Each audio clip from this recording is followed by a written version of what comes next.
शहर की भीड़ भाड़ से थोड़ी दूर एक पुराना घर था जहां कभी हंसी की गूंज सुनाई देती थी।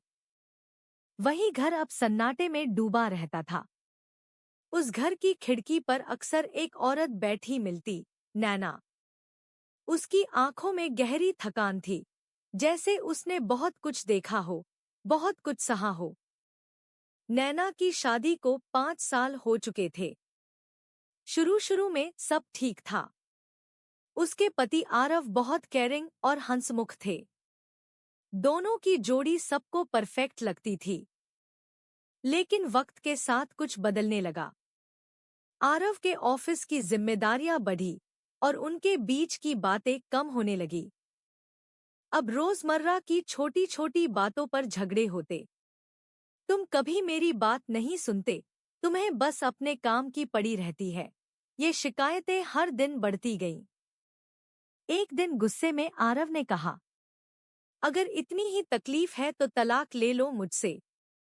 वो शब्द नैना के दिल को चीर गए। वो कुछ बोल न सकी, बस चुपचाप अपने कमरे में चली गई। अगले दिन दोनों ने बात नहीं की। फिर एक हफ्ता बीत गया और दोनों की खामोशी एक आदत बन गई। एक रात जब बारिश तेज हो रही थी, नैना ने कहा, आरव, क्या सच में तुम्हें लगता है कि तलाक ही आखिरी रास्ता है? आरव ने सिर झुका लिया।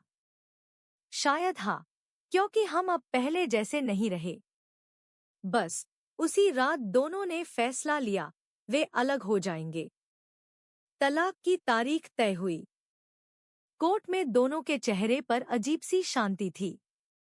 लेकिन उस शांति के पीछे कितना तूफान था, ये कोई नहीं जानता था। जज के सामने जब नैना से पूछा गया, क्या आप तलाक चाहती हैं, तो उसकी आंखों से आंसू बह निकले। उसने हाँ कहा, लेकिन उस हाँ में हजारों ना छिपे थे। तलाक के बाद नैना अपने मायके चली गई। वो कोशिश करती रही खुद को संभालने की। उसने फिर से नौकरी शुरू की और अपनी जिंदगी को नई दिशा देने की ठानी। लेकिन हर रात जब वो अकेली होती, तो उसे आरव की बातें, उसकी हंसी और उनके साथ बिताए पल याद आते। एक दिन उसे आरव का मैसेज आया, कैसी हो? नैना ने जवाब नहीं दिया, लेकिन उसके होठों पर हल्की मुस्कान आ गई। वो जानती थी, रिश्ता अब खत्म हो चुका है, लेकिन एहसास अब भी जिंदा है। कुछ महीने बाद नैना ने अपने पुराने घर के पास से गुजरते हुए देखा। वही पुराना घर, वही बालकनी, बस अब वहां सन्नाटा नहीं था। उसे समझ आया कि कभी कभी तलाक दो लोगों के बीच नहीं होता, दो अधूरी कहानियों के बीच होता है।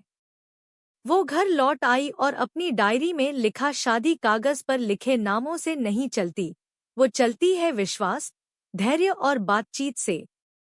जब बात करना बंद हो जाता है, वहीं से रिश्ता टूटने लगता है।